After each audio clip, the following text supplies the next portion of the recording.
the podcast where the real world meets the digital world as we explore the intersection of spatial computing and AI. Let's welcome our host, Andrew Ballard. Over to you, AB. Well, g'day and welcome to episode 5 of Spatial. This is a Apple Vision Pro themed episode where we are, well, here in this part of the world. It is launch day, granted in the USA. That's already confusing. Yet in the USA, it's still the day before. It's the 1st of February. So we're down by Helena, we have Mirek, we have Violet, and we have William. We're going to be covering Fast 5 news based on the Apple Vision Pro, and then we're going to be doing a deep dive where we're going to be trying to figure out between the four of us whether we have a moral majority who loves it, hates it, wants to wait and see, and what we think the future might hold for spatial computing as a whole, given the largest tech company by market cap anyway in the world has now released their flagship model to the world. So without further ado, let's dive straight into Fast 5. Fast 5.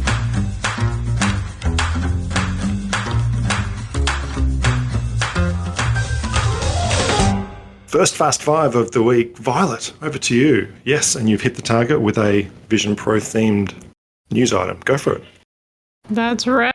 Okay, so the article I'm sharing is called What's Amazing and Potentially Terrible About Apple's Vision Pro. So, what I love about this is that it's the CEO of Niantic Labs. So for folks not familiar with that, the person who's writing this does the company that came out with the Pokemon Go. So the Pokemon Go was all about this AR interaction where people go out into the world and find Pokemon Go's, and it was like really interesting because people would run into each other. You'd have groups of people that just stumble into strangers, and now all of a sudden they're like trying to find Pokemon in the park. It invented the word phombies, wasn't it? The phone zombies. I remember here in Melbourne, people would be huddled under this bridge that was a mecca for one of the Pokemon. You've got to catch them all. And there were literally 100 people at its peak, all just waiting for one virtual thing to virtually appear. So phombies was born. I love it. Yes. So this was one of the things he said on one of the platforms of our era. He says, "My plea to the industry, let's not lose sight of the ultimate goal, devices that can connect us to the real world and people around us and make our experiences as human beings out in the world richer and better." So the whole article that he has is, it's amazing we have this spatial interaction now, but some of the first interactions we're seeing on the Vision Pro is someone alone at home watching movies.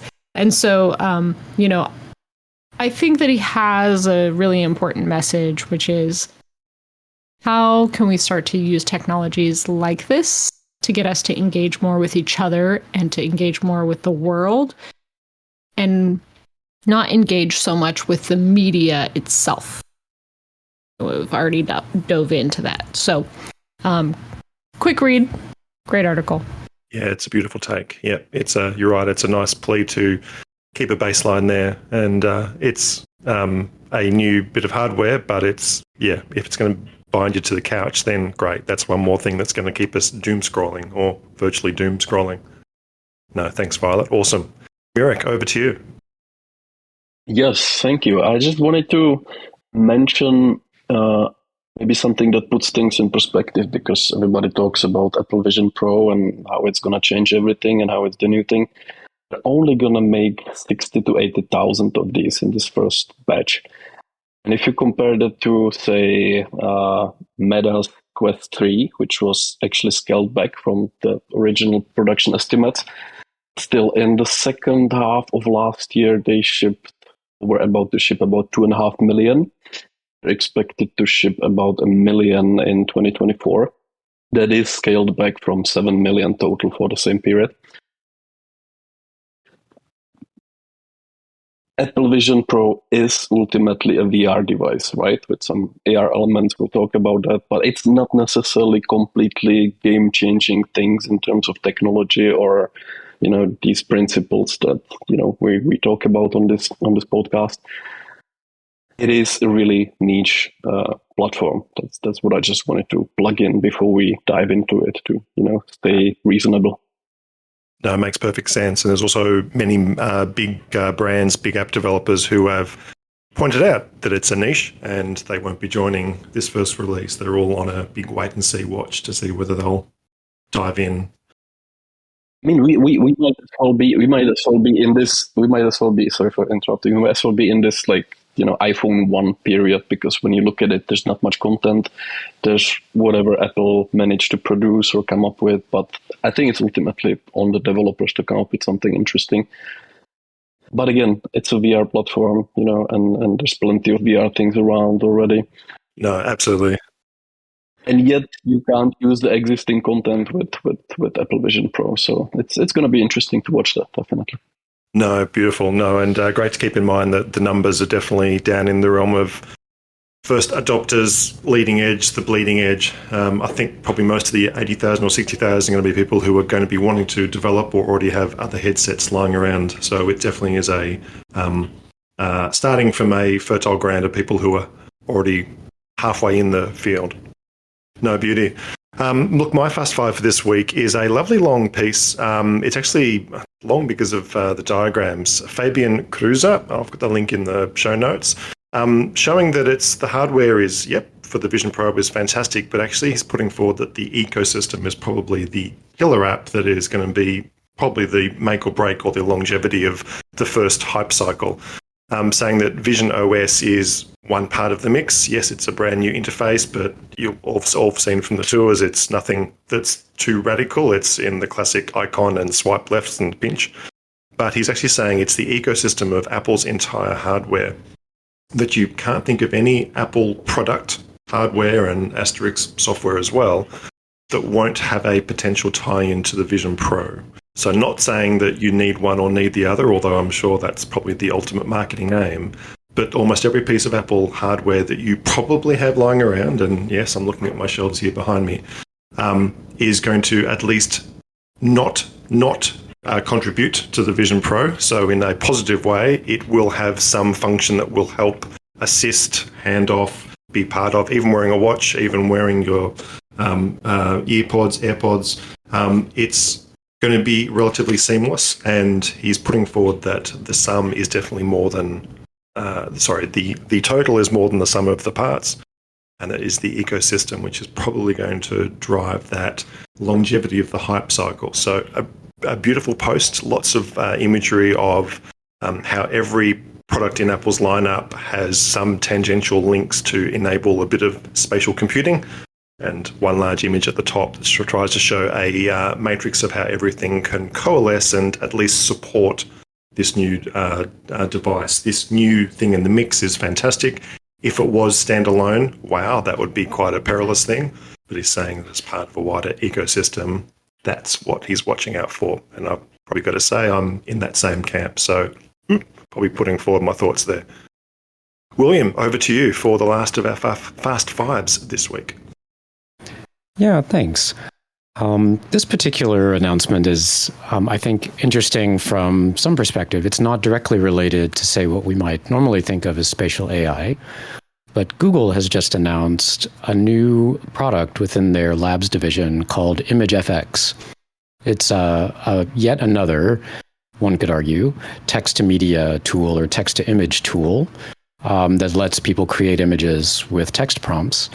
I think that the interesting part about it is it's one of a suite of products, another called MusicFX, which allows folks to create music from text.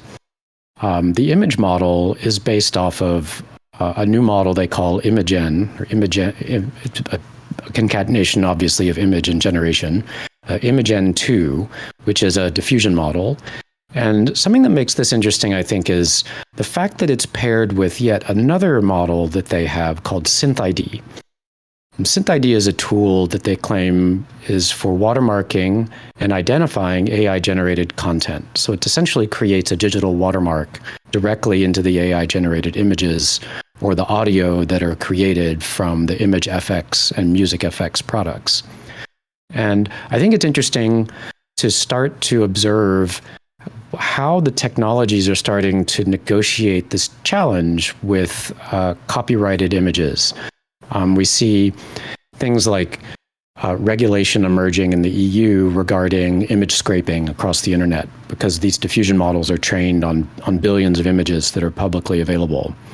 And so SynthID is a kind of proactive technique that says, if you are generating something, then the digital watermark can identify that as AI generated, and therefore, when those images are consumed later, or then it's obvious, it's more obvious what their provenance was. Is this potentially something that was intended from a creative perspective, or is it something that's perhaps intended to appear as something that is authentic, but it really isn't? And then on the flip side of that, there are emerging defensive technologies emerging as well, like this algorithm called Nightshade, which is intended to, say, what they call poison an image model. Should you as an artist opt in to using Nightshade, it will corrupt to some degree any image model that's consuming your artwork without your consent. And so I think that there's a sort of interesting set of dynamics emerging around defensiveness on one side, powered by technology, on another side, powered by regulation, and then another side that is essentially trying to ensure that AI-generated content is watermarked and therefore identifiable. And as that starts to become more pervasive, because a lot of these spatial AI technologies are, say, following that curve, things like text to point cloud or text to 3D model, I think it'll be interesting to see how that emerges as well. Once we start training models on large numbers of 3D models, like from any of the 3D marketplaces, for example, then 3D model marketplaces, and then we should start seeing something similar emerge, I think. Absolutely. I think you're going ahead of the curve there, William. That's certainly going to be pretty huge in the next, well, probably this year. It's going to, as you say, be a big topic for 2D imagery and then, of course, video series of 2Ds. But yes, with the spatially aware models following and fast following, then this is going to be something that almost certainly will be retroactively slapped on as the watermarking is a phenomenal concept. It's one of the first things I've actually heard of that's gone from open source models to proprietary models, housed behind an API and pay per million clicks, now to, well, it's potentially, it depends how they actually put it out there, but to have it watermarked every single time it's used and be able to follow that digital provenance is quite amazing. We've actually hit the nail on the head. Helena, who's not with us today, she's out and about, is going to be leading next week's deep dive, and we're going to be roughly covering the shady, shadowy, obtuse topic of ethics regulation and this kind of topic of what might be the future roadblocks in our way. So perfect timing, William. Thanks for that. Well, that wraps up Fast 5. We are going to have a 10-second break and come back with a deep dive on the Apple Vision Pro. Deep dive.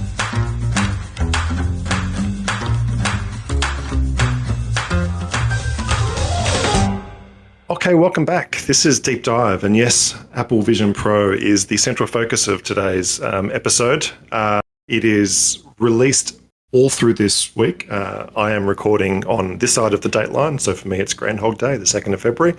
But sadly, I'm also in the wrong country, so this product won't be released in Australia. Shedding a small tear here. But for our USA friends, the three hosts here, they are within somewhat walking distance of what should be a product that should be available, but it's not. It's already sold out. Mirek saying they were talking about 60 to 80,000 units, and I think even 2 weeks ago when online orders came and went, there was a mad scramble for which store would have a little bit of stock, and it was very quickly apparent that there was none left. Pre-orders and those quick orders gobbled up all the stock. Not to mention that you actually couldn't just buy one and have it arrive, although we have seen a lot of reviewers have their boxed units and their unboxings come straight to their door. The way of working now is that you're meant to go into store and have a fitting for the different light cones and pads, and if you need to, your glasses. All four of us are wearing glasses, so we all need to have a bit of a reconcile of that before we go and do our Vision Pro setup. That's okay. Look, one and all, love to open the floor for what is, well, here's the big question. Is this a revolutionary and evolutionary? Is this a line in the sand? Is this just any regular Thursday, any regular Friday?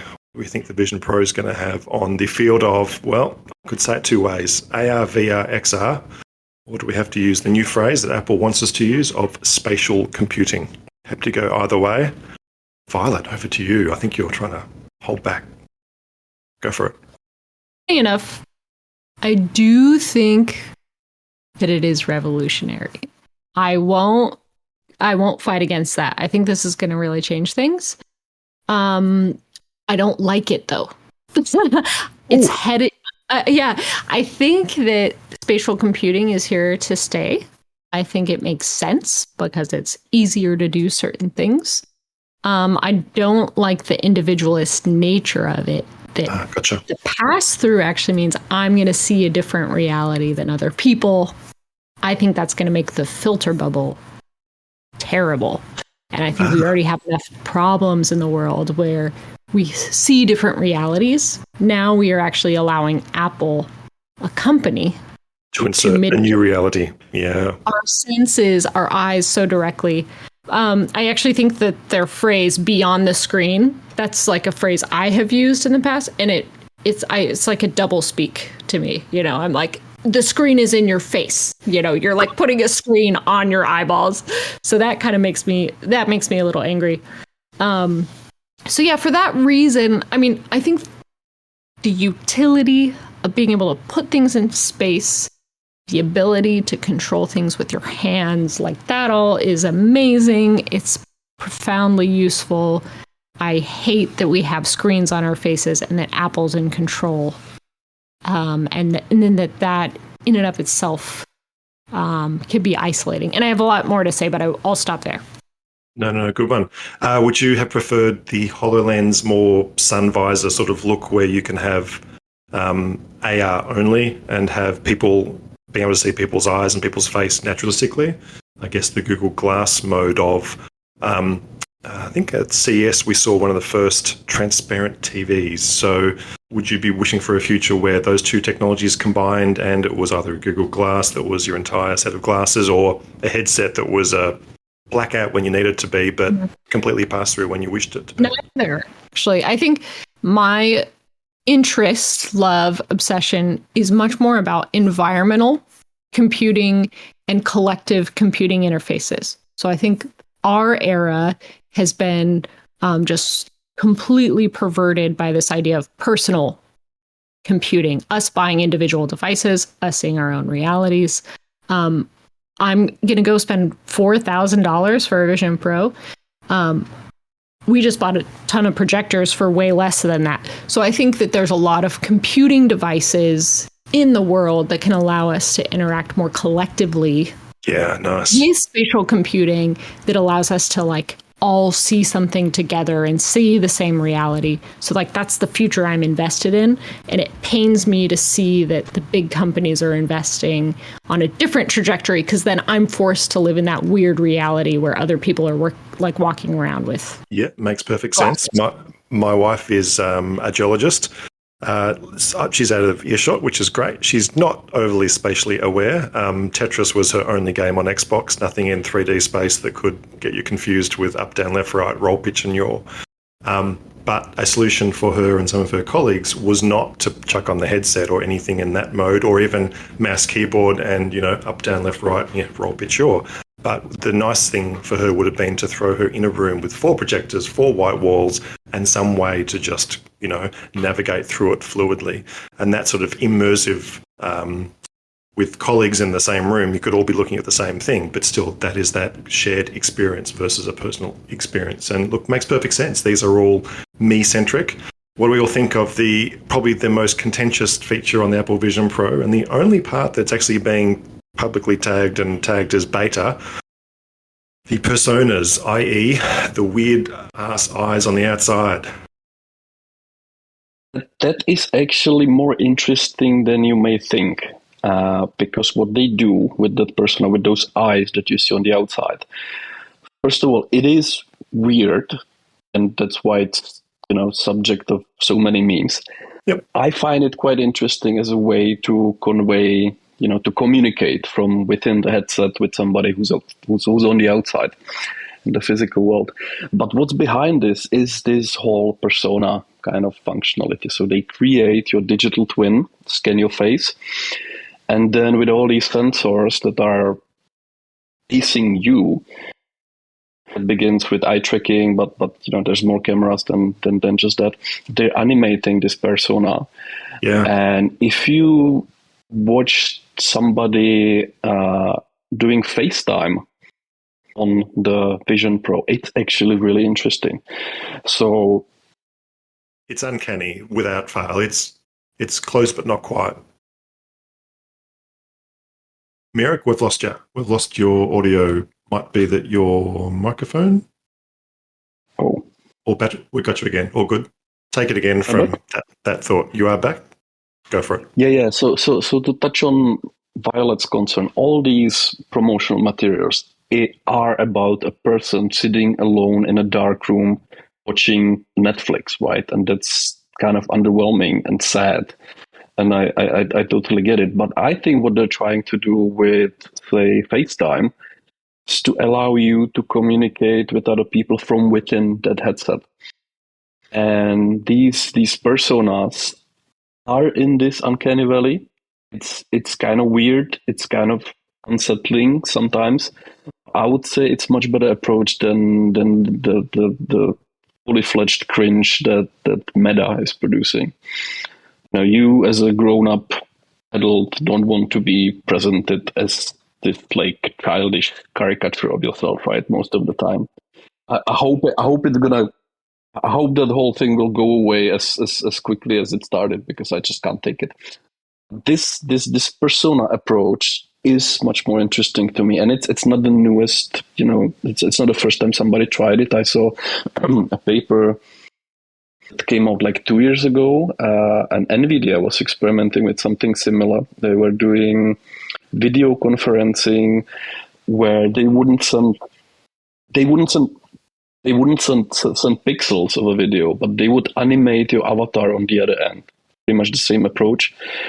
And I think that's really interesting. And if we can figure out how to make this lifelike, I believe this is actually much closer to last time we spoke with Violet about conveying emotions in VR and then communicate as people do with body language and a little bit of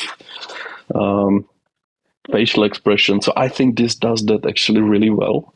Only the visual representation of yourself is not photorealistic. It's kind of close. It's a little weird, but I think it conveys all these emotions and little things that we look for in human communication really well. So I find that bit the most interesting. And people talk about FaceTime being actually the killer app for Vision Pro. And I see that as maybe the most impressive Apple has done with the platform so far. William and Violet, how do you feel about Apple's attempt, and it is attempt, with the pass-through and with the persona, the eyes on the outside, to try and limit it from being a me-centric to a potentially I can keep them on while I'm having a chat in an office setting, or when, dog comes up to you, it, breaks through the immersion. How do you feel of their try, and a good try and a brilliant try, risky try, of trying to expand the world from 1 to 1 and a bit people? Well, I think when you have the headset on, you're still a bit of other. And I wonder if it's a kind of comfort level with the technology that we'll have to develop over decades, where someone without the headset sort of is accustomed to someone with the headset. There's certainly a lot of patterns that we were unaccustomed to when the technologies we use every day were released. Things like having a Bluetooth headset on and sort of a hands-free scenario, and you see people in the coffee shop or in the airport sort of talking to themselves. But now we know that they have a Bluetooth headset in their ear and are on a phone call.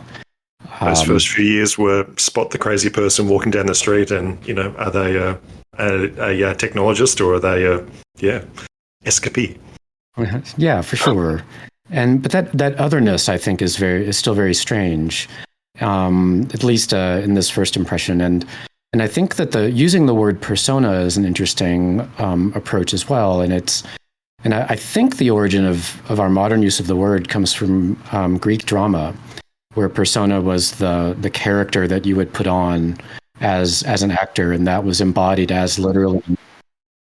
Yeah, and so those masks that the Greek actors would wear literally represented a sort of the character, what we would call today a character, that the actor is intending to represent. And in some ways, that mirrors quite directly the pitch videos that we're seeing, that you wear the Apple Vision Pro in a work setting, and in some cases that digital persona or the eyes on the outside are sort of embodying your work self. It's almost like here is Apple filtering certain parts of you so that they are potentially being either filtered or adjusted so for that for the environment that you're in. And there's always been in recent years this counter movement in workplaces for us to sort of bring our authentic selves to work. And I think that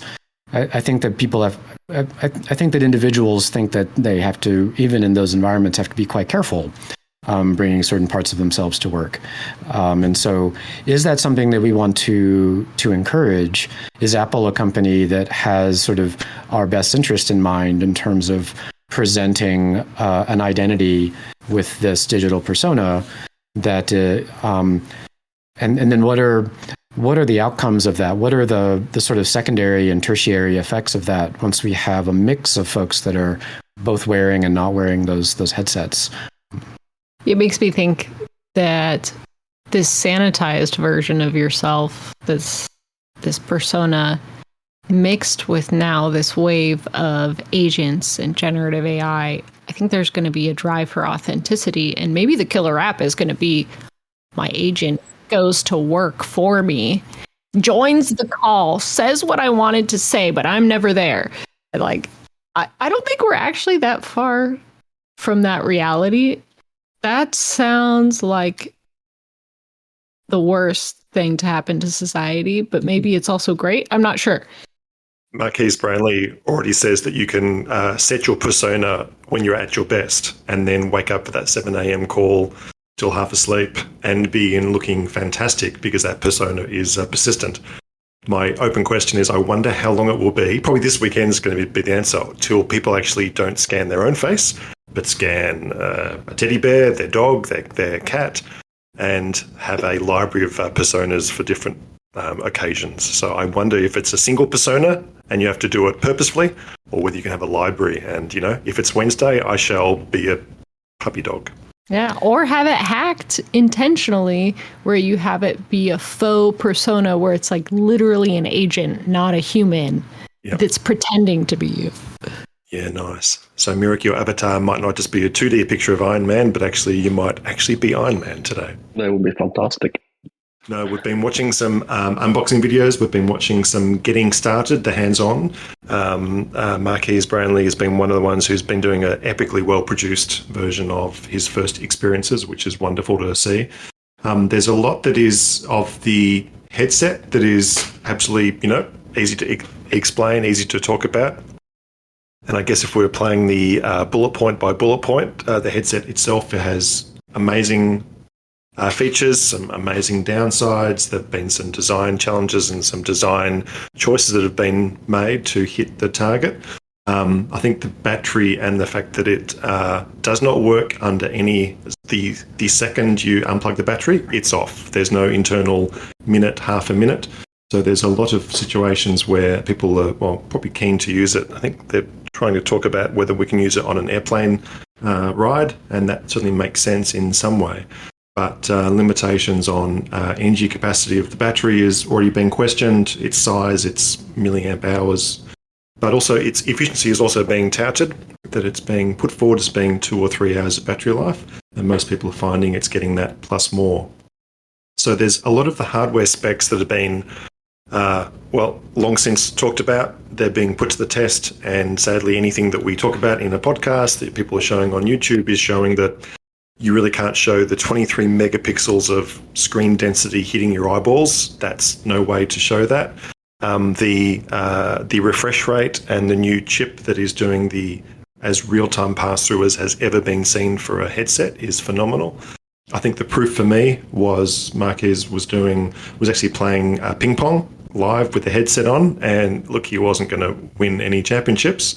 He was playing without any great issues. So that's pretty phenomenal. I don't know whether his opponent was trying to smash him around the table or was playing nice, but the fact that doesn't cause lag, latency, headaches is fantastic. There's other parts of the equation of the minimalistic nature of it is certainly, Apple's classic. It's not covered in buttons and covered in features. There's the digital crown, which does 2 or 3 functions, and there's the other button, which in combination with the digital crown does, quote unquote, everything else. Beyond the hardware, though, I'm already interested in everyone's take on what the experience is. Daring Fireball, John Gruber had a very long post in his 7 days review of it and said that it's one of the first things where he's found that it's akin to getting back in the flow of his Macintosh. He's been a Mac guy since the Mac came out, and I've better show my stripes here. I've also been a Mac guy since the Mac came out. Yeah, my first Mac was in 1984. Just waiting for some people to cringe. No, okay, I held up okay then. Alrighty. But for him, it was about the flow was almost there from day 2. In that the first thing he noticed was that the experience of doing things, I'm now reaching for my mouse here on the mouse mat here in front of me. I can use the scroll feature without having to look at it. But he found that one of the most jarring things that took 24 hours to get used to was the fact that you had to have your eyes' attention on the thing to be doing the thing. And that makes perfect sense and perfectly natural and reasonable, except that now limits all the things we do in our periphery that suddenly come to the fore, interested in people's experience of, the Vision OS experience. That if I can comment on that makes perfect sense in theory, but this is my biggest concern. Hand gesture control on its own is something I'm not a big fan of.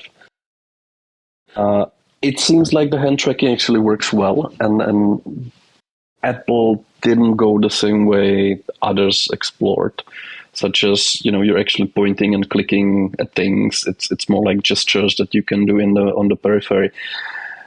But the fact that you actually have to be gazing at a button or control element to operate that control element, I don't know how to comment. I need to try it, but I'm very skeptical about this particular feature or solution or design principle. Can you foresee a pro mode or a power mode later on where once your, let's say, right hand is controlling the jog dial of application X and your left hand's doing pinching, your right hand can continue like multi-tracking? I think there's I can envision different ways of using this device, and one that comes naturally is this extension of Apple's environment, right? So I'm also an Apple guy, a Mac guy. So if you put this on, immediately you can have a virtual screen.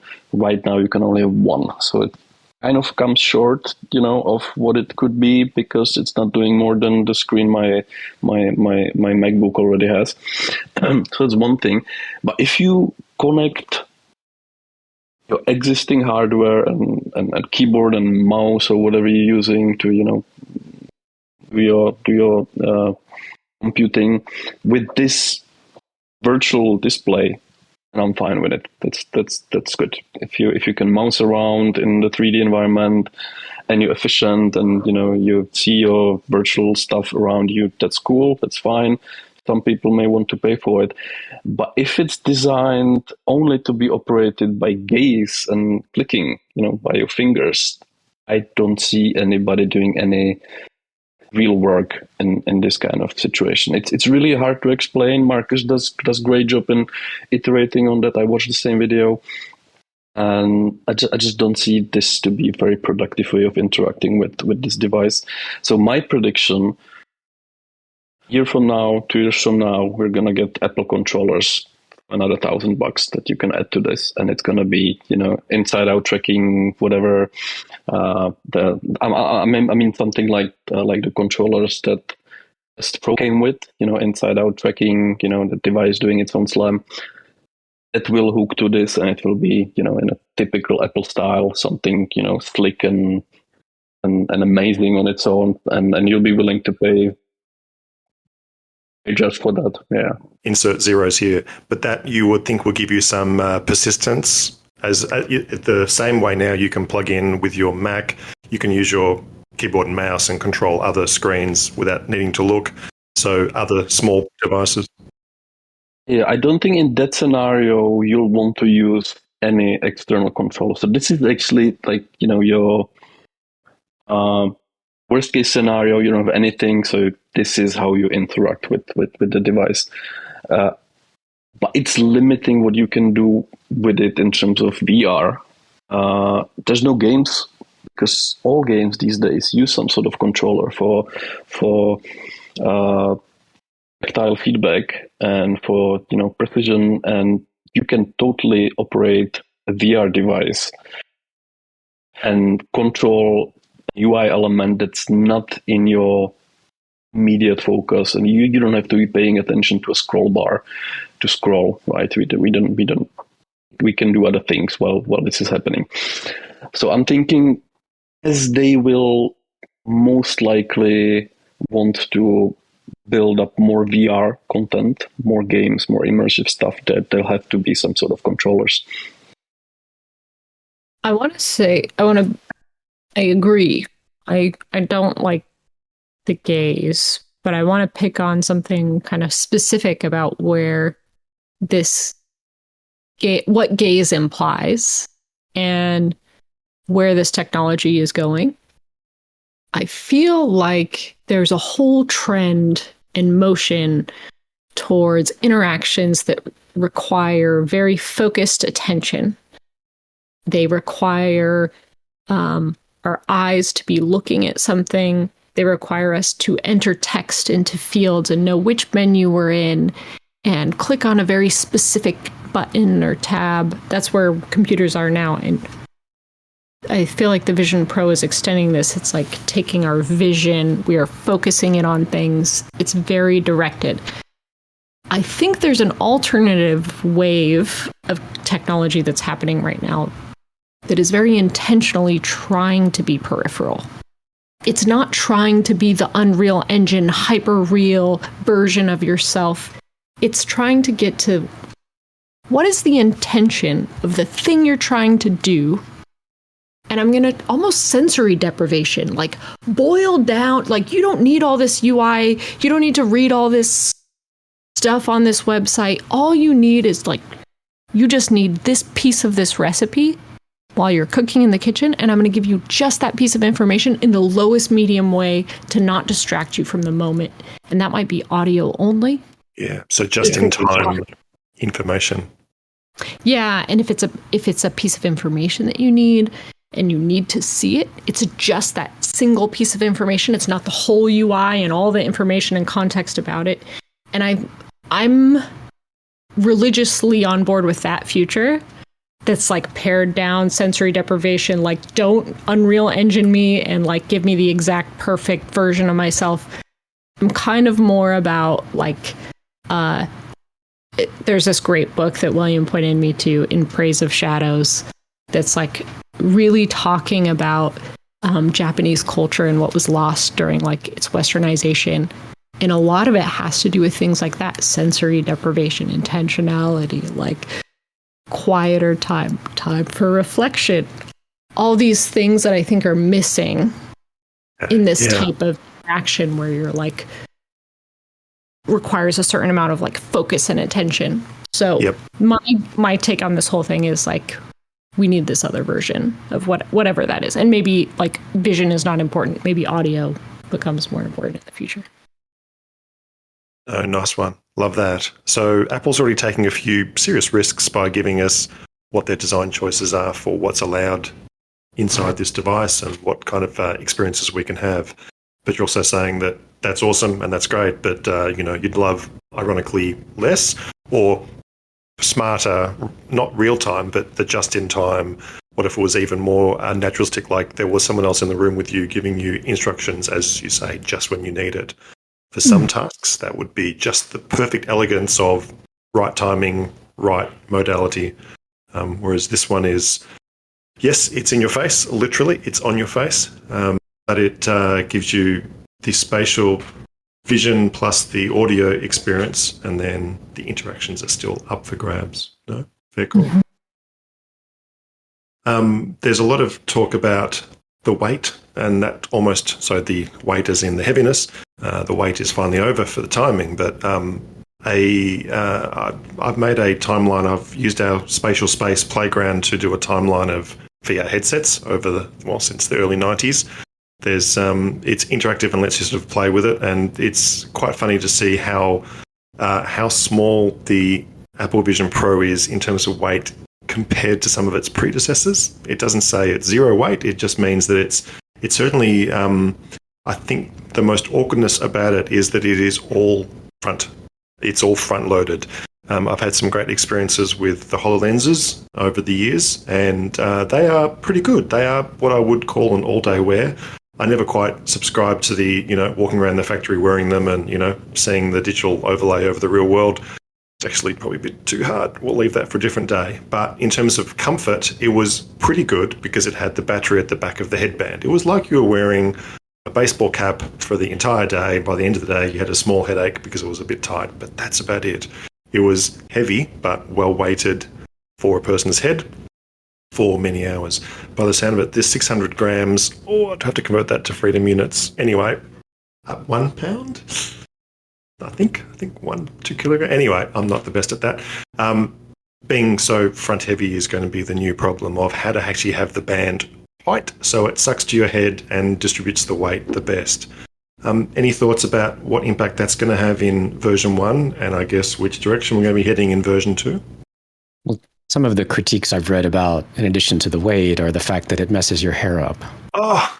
And also, if you wear makeup, it can be quite a challenge to take it on and off, and then have to readjust. The Sonys to the rescue. Indeed, there are apparently two band types that you can purchase or that come along with the device, and then you sort of are fitted, and you at least have the choice for which one works well for you. But perhaps the battery life might help with enduring the weight somewhat. I'm not even sure I would even know how 600 and some odd grams on my head would actually affect my neck or whatnot. But I think with technology, these days we also tend to struggle with ergonomics in general. The sort of ironic and satirical diagrams we've seen of the evolution of humans, but with the final silhouette being us sort of crouched over staring at our phones. I worry that there's like a whole realm of ergonomic challenges coming our way. But again, this is V1. This is the early adopter crowd, and the early adopters tend to make their decisions not based off of the merits of, say, productivity or ultimate value, but the novelty of the technology itself, and it tends to become an extension of the design team in some ways, so they can get feedback on what works and what doesn't. Very much so. And Apple's marketing, this is the Apple Vision Pro. Now, Pro is their premium high-end version. What they're obviously doing is leaving space for the Apple Vision 1 or the Apple Vision 2. I don't want to pre-go what Apple's marketing team is going to come out with, but there will be a lower cost, lower spec version of this somehow. The things that won't change, I would dare say, are the screens. 23 megapixels, 23 million pixels. Oh my God, 12 million pixels per eye is just...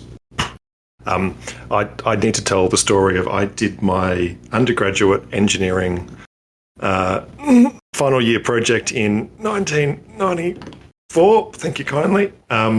And I tried to do it using VR of can I screw a virtual bolt onto a virtual nut onto a virtual bolt? And the answer was, it was going to take more than 12 months to figure that out.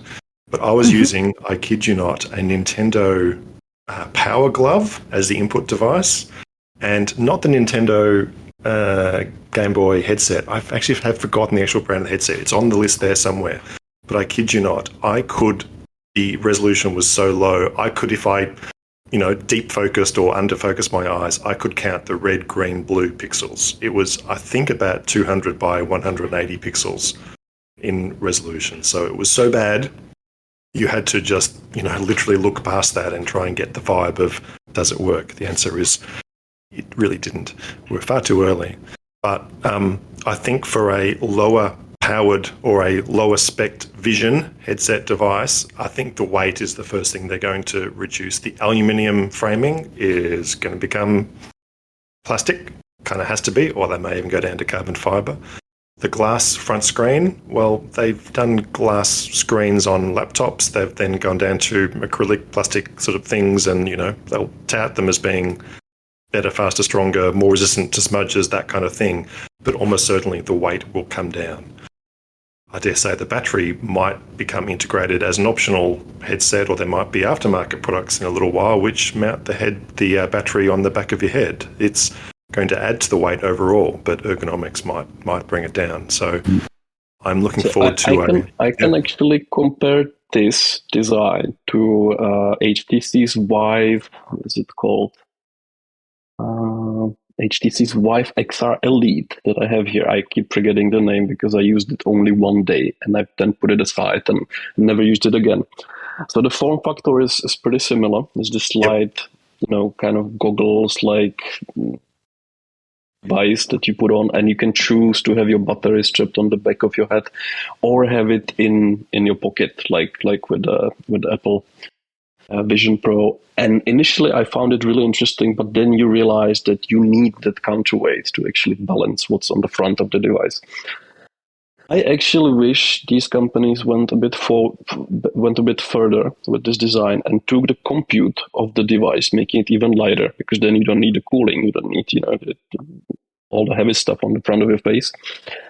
Ultimately, you don't need the display that's showing your eyes to other people. That's just for the show.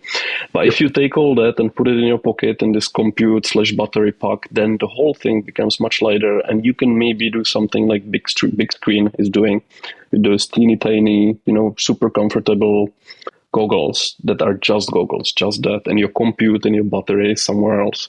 And I think that's the ultimate form factor we want to get to. Yeah, that tension between something like our glasses that we're wearing now, or the Google glasses of years past, and something that is fully featured now, which weighs a good amount and is, hardware spectacular, taking many, many risks. But as something you'd want to wear the whole day, well, the answer is clearly, we'd have to say no for now. Question is whether people start to post all-day videos of it in the next couple of weeks. Violet? Oh, I'm sure they will. So my final question, and I want to go around the traps. I want a thumbs up, thumbs down, sort of Roman gladiator style, yay or nay. Also, any ideas of what for you is the killer app that you have seen, have maybe heard about, or are looking forward to that would be a reason to have a Vision Pro on your shelf, on your desk? William, starting with you. Thumbs up, thumbs down, and what you desperately would want to see for the killer app. Right. Well, I think my thumb is in the middle, because it is a remarkable piece of technology. I think if you had to sort of turn up to the max all of the sensors and other sort of spatial detection devices that you need to do something as high quality as this, like the Apple Vision Pro is that device. I'm not particularly a fan of the isolation. I think that there's now, given that this is still a new product, I'm sure that the interaction model will improve. Like perhaps you will be able to do an extended desktop from your machine. Maybe eventually more than one Apple Vision Pro will be able to share the same displays so that you can actually have the same experience as others. And really the having to gaze at the control, I think, would be a deal breaker for me. I sort of imagine you trying to adjust photos in Lightroom and not having to look like you need to look at the photo when you're adjusting white balance and contrast and doing the sort of very highly technical things, color grading for video, for example. You need to be able to look at the object of your creativity instead of the controls. I think that they'll realize that and find some ways to fix that. My killer app, actually for a much lighter weight headset, would be a 3D zombie game where zombies could chase me outside so that I could get. I need a fitness app to make running much more enjoyable, and so being chased by a horde of zombies, I think, would be quite motivating. There is such an app. It's an audio-only one right now, but if you're thinking that would be fully immersive, but also being able to see the path in front of you, that would actually be the thing to get you off the couch. Indeed. Brilliant. Mirek, for you, thumbs up, thumbs down, killer? Yes, my thumb is also somewhere in the middle. I'm very undecided on this. Curious, of course, because it is my area of expertise. It's something I should be excited about, but I don't know. I don't know where they're going with it. It seems like they don't know themselves. It seems like it's many things. It's not a VR headset. The pass-through is good. The packaging is slick. I bet the hardware is excellent. But I don't really know. My killer app is FaceTime on it, and that's kind of sad, right? Because it's a different way of making a phone call. So we can do it with video. We can do it with different means. You don't need all this, effort, and the price tag just doesn't justify it. So if you ask me if I would recommend this to my mom, I wouldn't. I don't know what she would do with that. And a killer app for this kind of technology, in my mind, is mostly industrial applications. Really, it's not consumer-facing products yet. You may get there, but I'm thinking more in terms of design and interaction with technology. And this is not that. It's floating screens in front of you, mostly two-dimensional. Paradoxically, in this 3D environment, you're looking at flat content and with some wobbly 3D effect sometimes, and you get the room to yourself, and you can be on a mountain somewhere, but you pay almost $4,000 for that? I don't think I would. A trip to Disneyland might be cheaper. Yep, fair call. Violet, I can see you chomping at the bit. No. Well, likewise, I think there's a lot of things that are interesting and that I appreciate about the technology, the anchoring in space, the gesture recognition, that kind of natural user interaction, I think is impressive and needed in the next era of technology. I'm a strong thumbs down, specifically because I think it is culturally and socially irresponsible for a company like Apple with so much power to release something like this at this time, post-COVID, at a time when we so badly need to reconnect with the world and the people around us. So I hate it. But at least we have someone on that side now. And just to be controversial, this is not my killer app. I'm not going to say this is my killer app, but what I think will be the killer app, and another reason why I'm a strong thumbs down, is I think pornography is probably the most likely to be the killer app. I'll say it now. I'm sorry it's on the podcast. But I think that's likely to be the type of killer app that we will see. Yep. And it's been a driver, hasn't it? Yep. Yeah. And so just another reason for me to be like, come on, Apple, what are you doing? All right. I don't think they will be allowed in the App Store, but I wonder if there'll be third-party jailbreaks. Anyway, that's definitely a topic to wait and see and watch. My rating, look, I'm going to go the other way. I drink the Apple Kool-Aid, have done for a while, but with some caveats. So I'm a thumbs up. Today, I'm a thumb half up. Haven't seen it. Love to play with it. I do need to wait till it's on my head, and that pass through is good. I am so critical with hardware. As I say, I've been playing with these sort of headsets since they came out, and I've not yet met one that I like. I can still squint and still see those damn pixels, or the latency is still not good. So I'm absolutely thumbs up on the hardware, and if that's hardware as a platform, that's fantastic, and that would be all it was, I'd give it a small thumbs up. The rest of the thumbs up is the ecosystem for me. Day one, the ratio of Apple native third-party immersive tier one apps versus the millions of iPad, iOS apps that will appear as a flat screen, and they didn't opt out, so therefore they're in. That ratio is horrible, and there will be some apps that will, you can't pinch or poke or touch through enough to get them to work. So that ratio is why I'm positive or optimistic that the ratio is going to climb. Probably as the hype cycle goes from this first month of all the things that are going to be posted on the interwebs in the next couple of weeks, that then dies down to a dull roar. When people pick up what they can do with more developers getting on board with new ways of working and ways of experiencing things. For me, the one killer app that I saw was an unlikely one, and it was within Apple's own slides, their PowerPoint, it's the gold, not sheets, slides, screens. Wow, I don't use it. Pages. No? Oh, goodness. I'll edit this out. I've taken too many guesses. It doesn't matter. The killer app for me is the practice room. Would you like to rehearse these slides now in which theatre? And turn around and suddenly there's my screens as if I was in the Steve Jobs Theatre or my meeting room or things like that.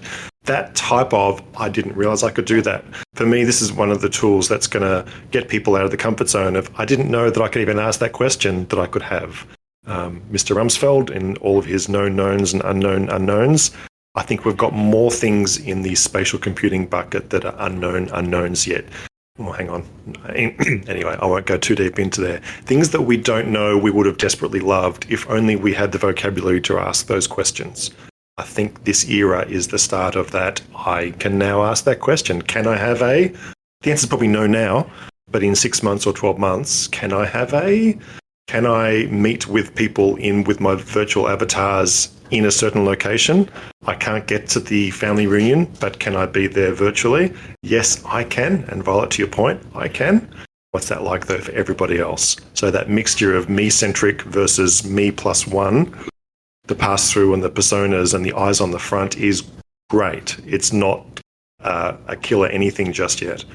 But it's Apple's at least starting to say, we've got a little bit of battery life left over. The screen and the lenticular lenses are not spectacular yet, but we want to not have you take off this headset to speak to someone else in the room. They're starting to think a little bit outside the me universe. And at least that gives me hope that there's some version 2 and the version non-pro be a little bit more for us regular folk.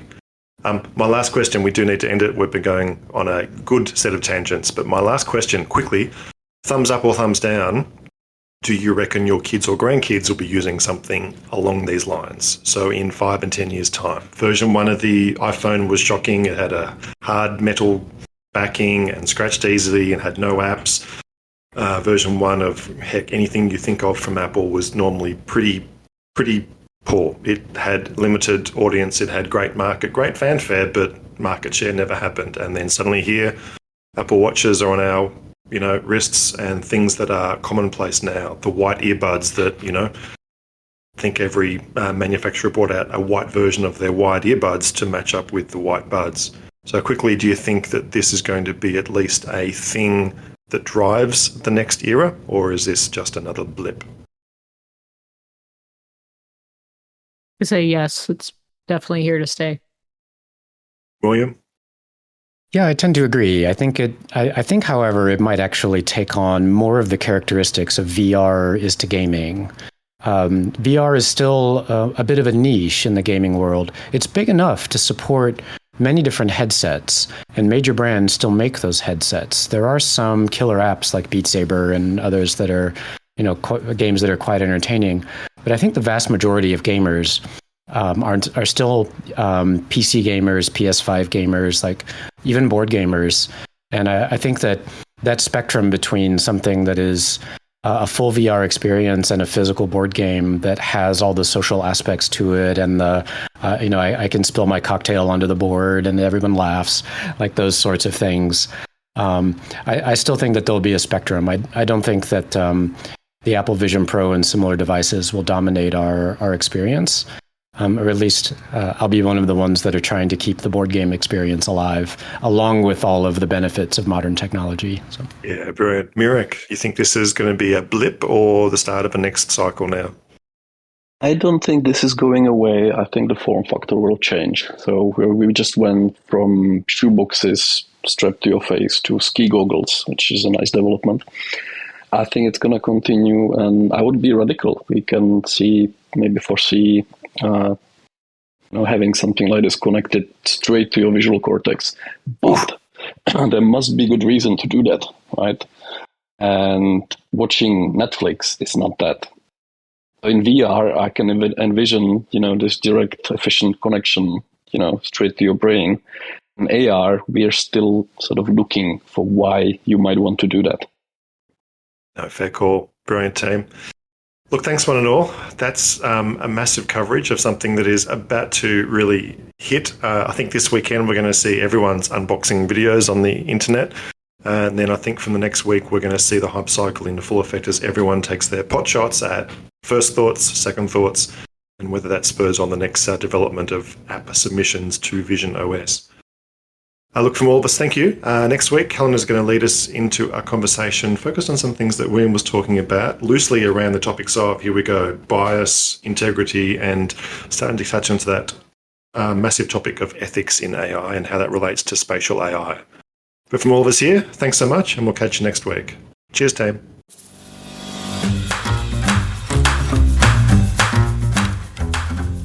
If you'd like more news and insights about spatial AI, or have a story or interesting topic you'd like us to cover, reach out to us. Or better yet, come and join the community at Spatial. All the links are in the show notes.